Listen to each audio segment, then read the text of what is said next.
आजाद भारत के इतिहास में अगर किसी पॉलिटिकल पार्टी ने फर्जी खबरों को वेपनाइज किया है, फर्जी खबरों, फर्जी वीडियोस को एक हथियार के तौर पर इस्तेमाल किया है, तो वो भारतीय जनता पार्टी है। और सिर्फ भारत नहीं, दुनिया भर में भारतीय जनता पार्टी और उनका झूठ तंत्र, उनका प्रचार तंत्र बदनाम है। इसलिए अब अगर भारतीय जनता पार्टी के नेता यह कह रहे हैं कि विपक्ष उनके खिलाफ फर्जी वीडियोस चला रहा है, तो वो हास्यास्पद है। बीजेपी को अपने गिरेबान में झांक कर देखना पड़ेगा। अब प्रधानमंत्री नरेंद्र मोदी और अमित शाह जो हैं, विपक्ष पर फेक न्यूज का आरोप लगा रहे हैं। आगे जाकर मैं आपको बतलाने वाला हूं कि किस तरह से राहुल गांधी, जो लगातार संविधान के मुद्दे पर भाजपा पर हमला बोल रहे हैं, वो तीर निशाने पर लगा है। भाजपा बुरी तरह से बौखला गई है और वो इधर उधर देख रही है। मगर सबसे पहले दोस्तों, फेक न्यूज की बात मैं आपको याद दिलाना चाहूंगा कि प्रधानमंत्री नरेंद्र मोदी के कर्नाटक पर दिए गए बयान को मैंने अपने मंच पर पूरे फैक्ट्स के साथ पेश किया था, क्योंकि उनके विरोधी जो हैं, उनके कर्नाटक में दिए गए बयान को आधा अधूरा पेश कर रहे थे और मैंने आपको उसकी हकीकत बताई थी। यही नहीं, जिस तरह से अमित शाह के बयान को काट छांट कर पेश किया गया था आरक्षण के बारे में, उसकी हकीकत भी मैंने आपको अपने मंच पर बताई थी। क्योंकि मेरा हमेशा से मानना है कि राजनीति में फेक न्यूज की कोई जगह नहीं है। मगर जो मुद्दा मैं उठा रहा हूं कि कर्मों की सजा मिल रही है भारतीय जनता पार्टी को, जैसे कर्म करेगा वैसे फल देगा भगवान। This is nothing but the theory of Karma. आज भारतीय जनता पार्टी अपने ही फेक न्यूज का शिकार हो रही है, जो आप अपने विपक्षियों पर निशाना साधते हैं। और आज भी भारतीय जनता पार्टी के बड़े बड़े नेता, प्रधानमंत्री नरेंद्र मोदी, गृह मंत्री अमित शाह और उत्तर प्रदेश के मुख्यमंत्री योगी आदित्यनाथ जो हैं, वो गलत बयानी कर रहे हैं। मगर सबसे पहले मैं आपको बतलाना चाहता हूं कि फेक न्यूज के मुद्दे पर प्रधानमंत्री नरेंद्र मोदी क्या कह रहे हैं आपकी स्क्रीन पर। रैली को संबोधित करते हुए प्रधानमंत्री मोदी ने यह भी कहा कि जिनके घोटाले मैंने रोके हैं, वो मोदी से गुस्सा होंगे या नहीं, वो मोदी को गालियां देंगे या नहीं। आजकल ये इसी काम में लगे हैं। इनकी हालत यह है कि झूठ नहीं चलता है तो एआई, आर्टिफिशियल इंटेलिजेंस द्वारा हमारे चेहरे का उपयोग करके उनकी मोहब्बत की दुकान पर फेक वीडियो बिकने लगे हैं।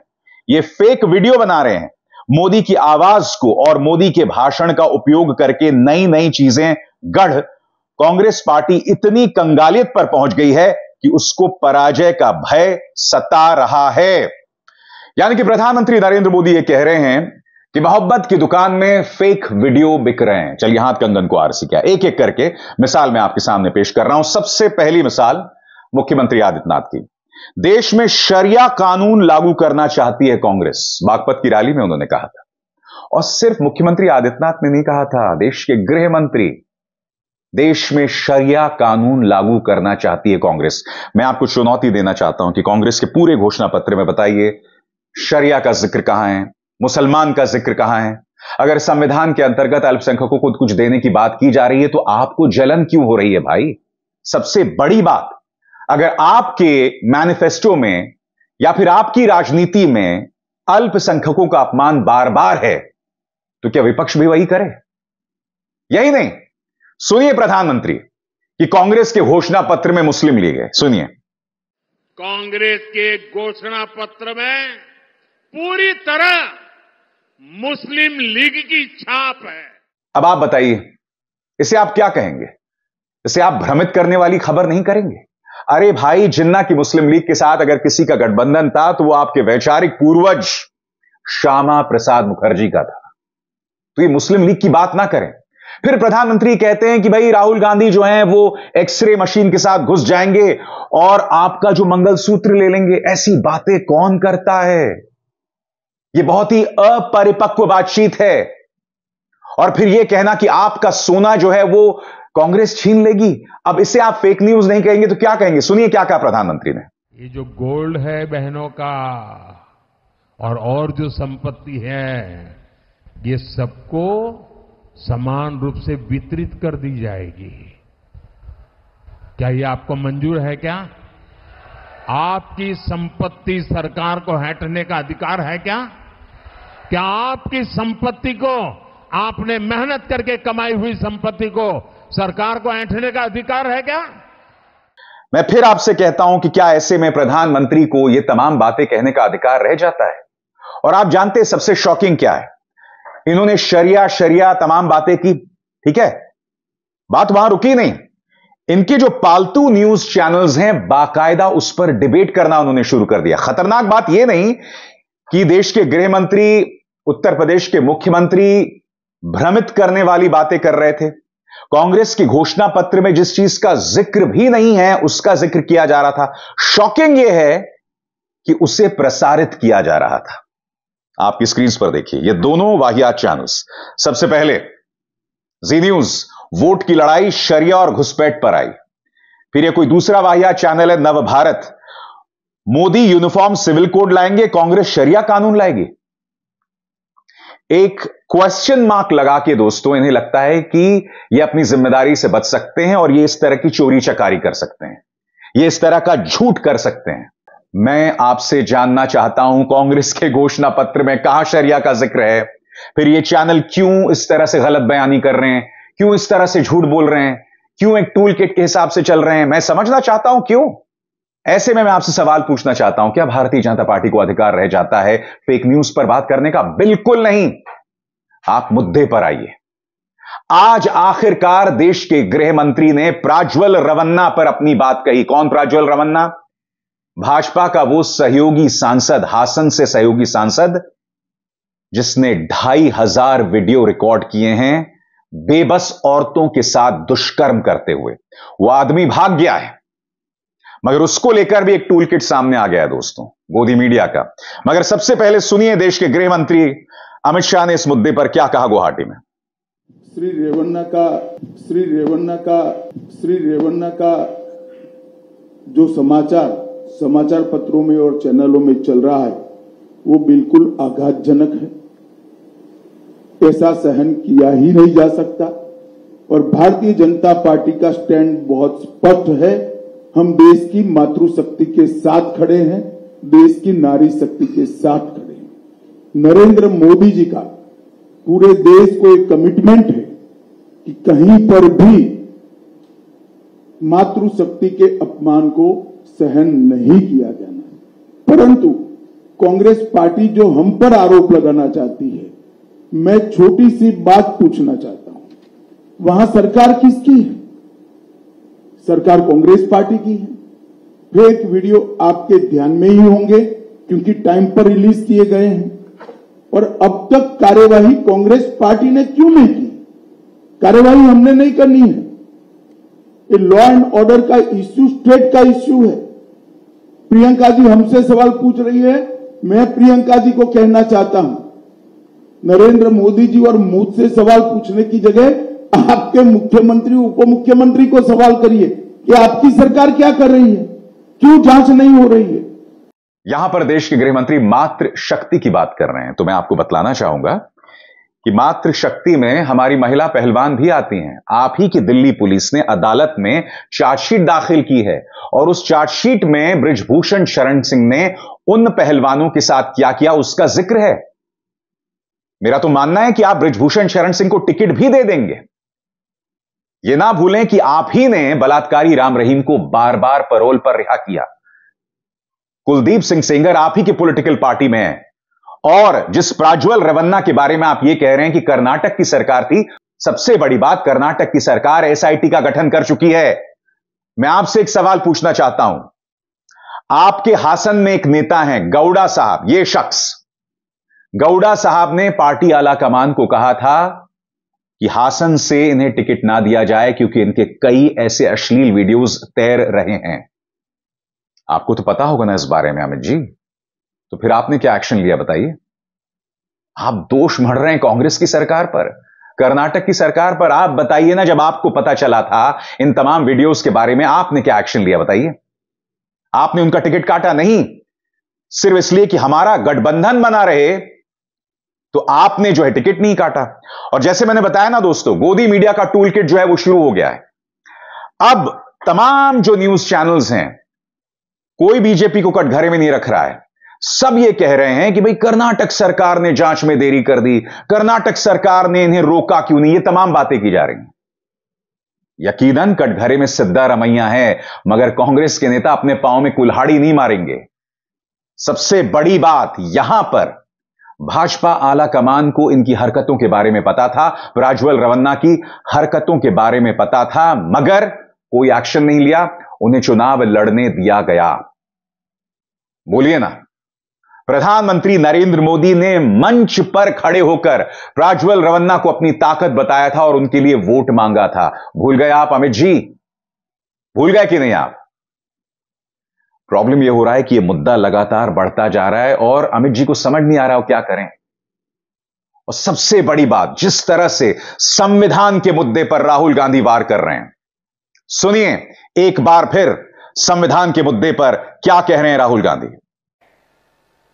बीजेपी के नेताओं ने साफ कहा है, अमित शाह ने कहा है, बड़े बड़े नेताओं ने कहा है कि अगर चुनाव में जीत होगी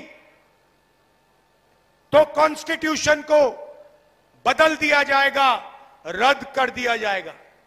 और मैं आपको बताने आया हूं, यह हिंदुस्तान की गरीब लोगों की आत्मा है, इसको कोई नहीं छूने वाला है। दुनिया में कोई शक्ति नहीं है जो इसको बदल सके। ये बीजेपी वाले सपने देख रहे हैं। कांग्रेस पार्टी ने, अंबेडकर जी ने मिलकर, हिंदुस्तान की जनता के साथ मिलकर अंग्रेजों से लड़ाई की और ये जो कॉन्स्टिट्यूशन है, ये जो संविधान है, ये जो हिंदुस्तान की आवाज है, ये हमने बनाया। इसको हम ऐसे नहीं मिटने देंगे। और हिंदुस्तान की जनता, हिंदुस्तान के गरीब लोग, किसान, मजदूर, ये कभी नहीं होने देंगे। यही वजह है दोस्तों कि अब इस मुद्दे पर अमित शाह को सामने आना पड़ रहा है और वो क्या कह रहे हैं आपके स्क्रीन पर। राहुल गांधी निराधार झूठ बोलकर लोगों को गुमराह करने का काम कर रहे हैं। मोदी जी ने पूरे देश के दलित, पिछड़े और आदिवासी भाई बहनों को गारंटी दी है कि जब तक भाजपा है आरक्षण को कोई हाथ नहीं लगा सकता। कांग्रेस पार्टी ने हमेशा SC, ST और OBC के आरक्षण पर हमला किया है। तो चलिए मुझे बताइए अमित जी, आपके पार्टी के कम से कम आधा दर्जन लोग हैं जो चुनाव लड़ रहे हैं और सब संविधान को बदलने की बात कर रहे हैं। इसकी शुरुआत इस शख्स अनंत कुमार हेगड़े ने की थी। क्या आपने उन पर कोई एक्शन लिया? एक्शन तो चलिए बहुत दूर की बात है। क्या आप उन्हें घर बुलाया, उन्हें डांट लगाई? बिल्कुल नहीं। यही वजह है कि राहुल गांधी इस मुद्दे पर हमला बोल रहे हैं। दोस्तों, अमित शाह के जवाब में राहुल गांधी का जवाब गौर करने लायक है। राहुल गांधी ये कहते हैं कि बीजेपी कहती है कि वो आरक्षण के खिलाफ नहीं है। अगर आप आरक्षण के खिलाफ नहीं है बकौल राहुल गांधी, तो पब्लिक सेक्टर का निजीकरण क्यों कर रहे हैं? अग्निवीर योजना क्यों लेकर आए हैं? ठेकेदारी प्रथा को बढ़ावा क्यों दे रहे हैं? गौर कीजिए अमित शाह के जवाब में क्या कहते हैं राहुल गांधी आपके स्क्रीन पर। अब ये कहते हैं कि हम आरक्षण के खिलाफ नहीं हैं। तो अगर आप आरक्षण के खिलाफ नहीं हो तो फिर आप पब्लिक सेक्टर को क्यों प्राइवेटाइज कर रहे हो? आप रेलवे को क्यों प्राइवेटाइज कर रहे हो? आप अग्निवीर योजना क्यों लाए? अगर आप रिजर्वेशन के खिलाफ हो तो आपको ना अग्निवीर योजना लानी थी, ना प्राइवेटाइजेशन करना चाहिए, ना आपको ठेकेदारी प्रथा लागू करनी चाहिए। ये सब के सब काम रिजर्वेशन के खिलाफ काम करे जा रहे हैं। राहुल गांधी न सिर्फ संविधान की बात कर रहे हैं बल्कि बता रहे हैं कि गरीब और अमीर का फर्क क्या है। प्रधानमंत्री नरेंद्र मोदी का ध्यान सिर्फ इस देश के अरबपतियों की तरफ है और इसकी प्रतिक्रिया उन्हें जनता से मिल भी रही है। सुनिए। आप अरबपतियों का कर्जा माफ कर देते हो। 16 लाख करोड़ रुपया, भाइयों और बहनों, 16 लाख करोड़ रुपया 22-25 लोगों का नरेंद्र मोदी जी ने कर्जा माफ किया है। मैं आपसे पूछना चाहता हूं, कितने किसानों का कर्जा माफ किया? कितने मजदूरों का कर्जा माफ किया? कितने छोटे दुकानदारों का कर्जा माफ किया? कितने बेरोजगार युवाओं का कर्जा माफ किया। गरीब व्यक्ति प्राइवेट अस्पताल में जाता है, लाखों रुपए का कर्जा हो जाता है। कभी नरेंद्र मोदी जी ने कहा कि हां मैं गरीब का कर्जा माफ करूंगा? कभी नहीं, कभी नहीं किया, कहा भी नहीं, किया भी नहीं। भाइयों और बहनों, 16 लाख करोड़ रुपए पता है कितना होता है? पता है कितना होता है? नहीं मालूम, मैं बताता हूं। हमने किसानों का कर्जा माफ किया था जब हमारी सरकार थी। अगर आप 25 साल के लिए हर साल हिंदुस्तान के हर किसान का कर्जा माफ करोगे, तब 16 लाख करोड़ रुपए बनते हैं। मतलब 25 साल, हर साल किसान का कर्जा माफ, हर किसान का कर्जा माफ किया। 25 साल बाद उतना ही पैसा खर्च होगा जितना नरेंद्र मोदी जी ने 22-25 लोगों का कर्जा माफ किया। दूसरे तरीके से सुनना चाहते हैं, 24 साल का मनरेगा का पैसा नरेंद्र मोदी ने 22 लोगों को दिया है। हालत यह हो गई है कि 22 लोगों के पास उतना ही धन है जितना 70 करोड़ हिंदुस्तानियों के पास है। उनका एक और नारा जो जनता में काम आ रहा है, वो ये कह रहे हैं कि प्रधानमंत्री नरेंद्र मोदी उन अरबपतियों के हैं और मैं यानी राहुल गांधी आपका हूं। यह नारा जनता के बीच। अदानी को बिना मजदूरी, बिना कुछ लाखों करोड़ रुपए देते हैं तो कहते हैं देखो देखो देखो विकास हो रहा है। हमने मनरेगा किया, मजदूरी के लिए पैसा दे रहे हैं और कहते हैं गरीबों की आदत बिगाड़ रहे हैं। गरीबों को पैसा दो तो आदत बिगाड़ रहे हो, और अरबपतियों को पैसा दो तो देखो विकास हो रहा है। तो हमने मन बना लिया है, 10 रुपए उनको मिलेंगे तो 10 रुपए आपको मिलेंगे, लाख रुपए उनको मिलेंगे तो लाख रुपए आपको मिलेंगे, करोड़ रुपए मिलेंगे तो करोड़ रुपए मिलेंगे, 1000 करोड़ मिलेंगे तो 1000 करोड़ मिलेंगे।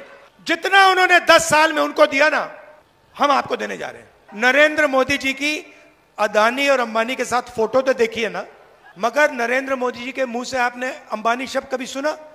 अदानी शब्द कभी सुना? नहीं। मेरी फोटो देखी उनके साथ कभी, मगर मेरे मुंह से शब्द निकलता है अदानी अंबानी, है ना? फर्क समझो, मैं आपका हूं, वो उनके हैं। राहुल बार बार कह रहे हैं कि ये विचारधाराओं की लड़ाई है। देश बचा रहेगा या नहीं, वो इस पर निर्भर करेगा कि जीत किस विचारधारा की होती है। और राहुल गांधी भी जानते हैं कि उनकी चुनौती बहुत मुश्किल है। ये चुनाव मामूली चुनाव नहीं है। इस चुनाव में 2 विचारधाराओं की टक्कर है। एक तरफ कांग्रेस पार्टी, इंडिया गठबंधन, जो संविधान को बचाने की कोशिश कर रहा है। ये जो मैंने आपको दिखाया है, ये कोई मामूली किताब नहीं है।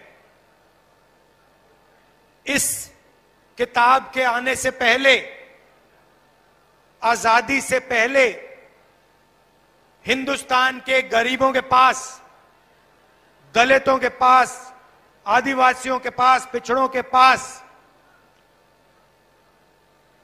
कोई हक नहीं थे। जो मिला है किसानों को, गरीबों को, मजदूरों को,